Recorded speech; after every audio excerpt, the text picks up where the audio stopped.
fourth graders, Mrs. Martin here. Well, it's time for another one of our writing video lessons. Well, the topic of today's lesson is using paragraphs to organize your writing. Oftentimes when your writing comes across my desk, I am blown away by how well you write. Creative ideas, lots of information and voice when you've written a report or a research paper. However, no matter how great the ideas are, it's often difficult for me to read. And that's for one main reason. You've written everything in one huge block of text. This is very difficult for a reader, especially with these old eyes, to focus on and to really understand what it is you're trying to convey. So what we're going to work on is taking those ideas that are centered around one main idea, one central idea, and grouping those sentences together to create paragraphs, which in turn also create white spaces on your page, which makes it much easier for the reader to work through your piece of text. All right, what you will need to do in order to be successful this lesson is to access some texts that I reference throughout the video. Now you, if you're at home or even at school, you're watching this video through our Edmodo site. So if you're at home, you'll need to go back through our Edmodo site into our writing group, open up the folders, and there will be a folder titled Using Paragraphs to Organize Your Writing. And inside that folder you will find the sleepover text, which is just one I found in one of my writing books. You'll find a piece titled A Weekend in Weston that I wrote, and then we will also use your own text to practice on as well. Alright, so by the end of our lesson, you will be able to take a piece of someone else's writing and a piece of your own writing and be able to separate that text into separate paragraphs where the sentences are focusing on one central idea. Alright, well with that said, let's get ready and move on to the lesson. I want to show you a story that has not been organized into paragraphs yet. Please follow along as I read The Sleepover Party and listen for when the writer shifts from one big idea to another. Sleepover Party. It was my birthday and Mom said I could have a sleepover party with 4 friends. Mom asked me a bunch of questions like what did I want for dinner, what should we rent, and what kind of cake. The day before the party we went shopping for snacks. We bought Reese's Peanut Butter Cups, Twizzlers, and Cheese Puffs. Finally the day came. Trevor, Ryan, Alex, and Lewis came home after school. We played baseball in the backyard for hours, had pizza, and then settled down to watch our movie. After a while, we started looking for the Reese's Peanut Butter Cups. We looked everywhere, but we couldn't find them until Luis noticed they were in the bag on top of the heater. We all reached in to grab some. They were smushy and melted, but still good. Our hands were covered, so we cleaned up in the bathroom. By the time we were done, we had chocolate on everything. When the movie was over, we turned off the light and tried to sleep. Right away, Ryan started telling jokes like he always does, and we started laughing like crazy. We couldn't stop. Finally, we did. It was 3 a.m. before we stopped laughing.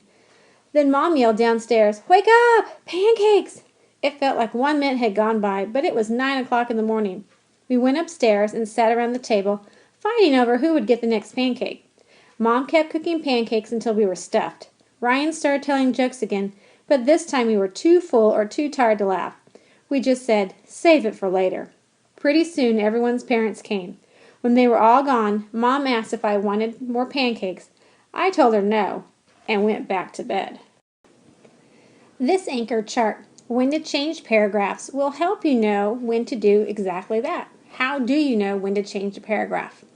Examples of when to change paragraphs would be a new character comes along, a new event happens, a new idea is introduced, the setting changes, a new person is speaking, time moves forward or backward a lot, or the camera moves.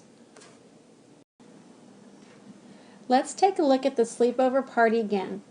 Now we're ready to take this long piece of print and go ahead and put it into the separate paragraphs. For this piece of text, we actually have 4 paragraph breaks in this text.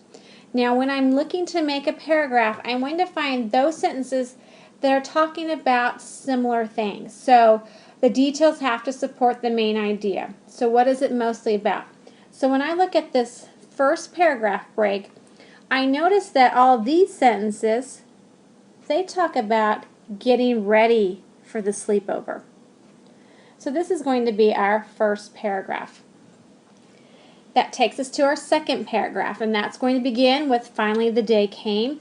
And when I look at the next sentences, I know these all deal with what do they actually do during the day of the sleepover party. So it starts with finally the day came and goes all the way to by the time we were done, we had chocolate on everything. So that's going to be our second paragraph. So now we're ready to find our third paragraph. When I'm looking at the rest of this text, I notice that the next sentences deal all about how much trouble they had falling asleep at the sleepover party. So I'm going to go ahead and start that third paragraph with, when the movie was over, we turned off the lights and tried to sleep. And that's going to go all the way down to the word morning. And again, all of those sentences dealt with how much trouble they had falling asleep, which means our fourth paragraph is just the rest of these sentences here. Sorry, some of the lines covered up the text. But these last final sentences, they all deal with the morning after the sleepover party. So again, it's important to remember when we're making those paragraph breaks, there's a main idea and the supporting sentences that support, again, that main idea. Alright, so in the last example I showed how I would break that piece of text into paragraphs. Now this is that same story and it's been rewritten showing the paragraph breaks. One thing I would like you to notice is that when we write paragraphs we have that space. Okay, see that space here? This is that indenting. Now I'm not sure why this one doesn't have it, but all of these paragraphs need to have this space to indent. That allows your eyes to easily see where those main ideas have switched. It just makes it much easier on your reader to have that indenting. Now you have another opportunity to practice organizing a text by using paragraphs. You'll need to have a copy of the text so that you can mark where the paragraph should be. You were able to find a copy in our writing video lesson resource box in our writing area, or as you access this video through Emoto, it was in the writing group folder using the same folder title as the video itself. Now when you do go to mark your paragraphs, you need to use a symbol that looks like this, and this just lets me know where you're going to have your paragraph breaks. Alright, now you have an option of pausing or muting the video if you'd rather not listen to me read the text. Just don't forget to resume the video once you've read the text. A Weston Weekend by Mrs. Martin. What an amazing weekend. I went to Weston, Missouri with my husband. We ate at a local restaurant, looked through the shops, and walked along the river. The restaurant was just a little hole-in-the-wall place. It has convenient parking and is in the middle of town. I had the best hamburger in the world. It was so flavorful and juicy. Of course, I can't have a burger without fries. Normally I am a fan of the shoestring kind, like at Steak and Shake, but these were crinkle cut and absolutely amazing. Greasy and salty. Yum! I normally like to dip mine in barbecue sauce, but they didn't have any. However, they did have Heinz 57 sauce, which I love. What a simple yet tasty lunch. After lunch, we decided to walk through their historic downtown area to look at the shops. There are a lot of antique shops. Some nice, some full of junk. I like going to the Polish pottery shop. It's all handmade pottery from Poland. Lots of good quality pieces. When we move to our new house, I may return to the shop and buy new dinnerware and serving pieces. We visited other shops, but the pottery shop is my favorite. We continued walking downtown past an antique shop until we reached the park where the Missouri River runs along it. Last time we were in Weston, this area had flooded and we weren't allowed to walk down there. This time we could, and it was wonderful. We strolled along the pathway as a gentle breeze was blowing. I could smell the flowers and river. It was so relaxing to stroll along the river with my husband on our anniversary weekend without a care or responsibility in the world. However, the path took us back to the Jeep and back to reality. All right, now let's compare where we found opportunities to organize the story into paragraphs. I'll once again be circling where the sentences can be grouped into separate paragraphs and explaining why I group them as I go. Now the first part I'm going to group is the section that talks about what the whole story is going to be about. And that's just a section that talks about the restaurant, the shops, and walking along the river. That's my first paragraph.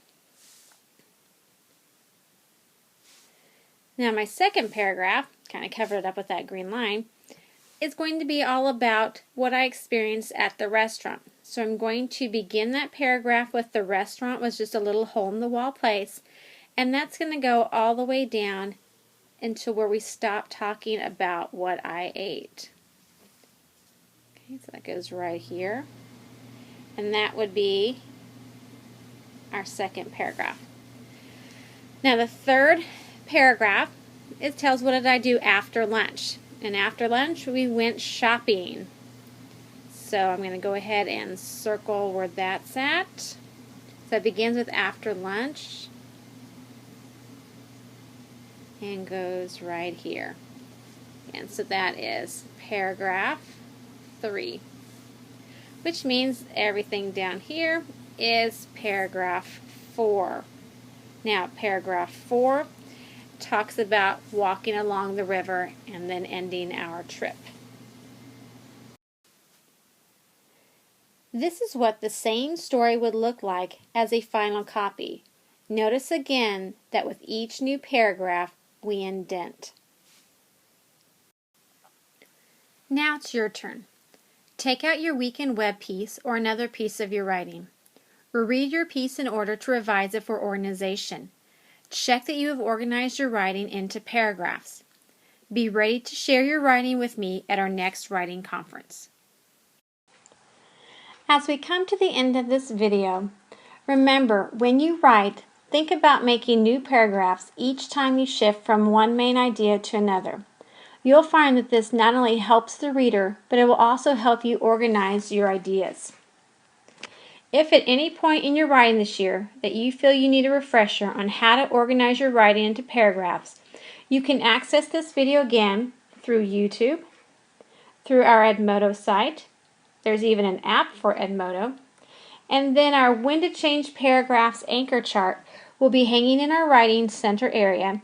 And you may also go to our writing lesson video resource box and go to the folder titled the same way as this video, Using Paragraphs to Organize Your Writing, and all of our print resources will be in there for you as well.